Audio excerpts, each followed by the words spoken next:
আমার এই টোটাল এলাকা এই বর্ষা যখন আসবে পুরো জলাবদ্ধতা হয়ে যাবে। এটা যদি আমি কমপ্লিট করতে পারি এলাকা জলাবদ্ধতা আমার বিশ্বাস আর থাকবে না।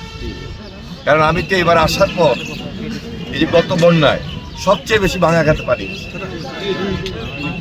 হ্যাঁ ভাঙা ঘাট দিগুলি এই শুধু এটার কারণে পানি পাস দিতে পারে না। এই দেশে নির্বাচিত সরকার ছিল না কত বছর, 17 বছর। এই 17 বছর জঞ্জাল আমাদেরকে পরিষ্কার করতে হবে, 17 বছরের আবর্জনা বর্জ্য আমাদেরকে পরিষ্কার করতে হবে।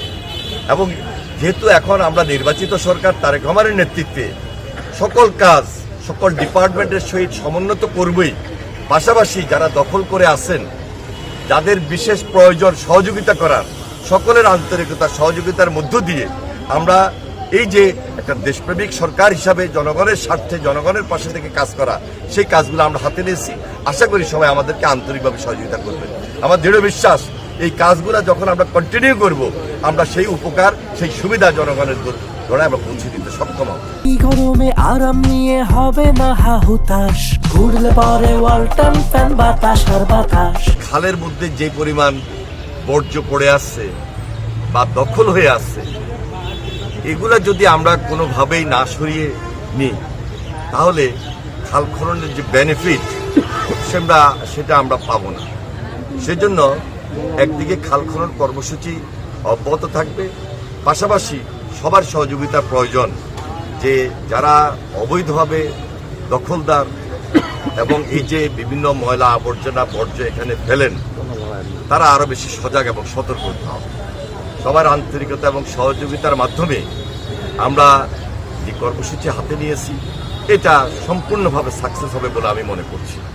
পাশাপাশি প্রেসিডেন্ট জি আপনারা জানেন যে তার জীবদ্দশায় তিনি এই কর্মসূচি হাতে নিয়েছিলেন এবং সেই সময় আমরা শেষ সুবিধা পেয়েছি, উৎপাদন দ্বিগুণ হয়েছে এবং মাছের চাষ বৃদ্ধি পেয়েছে।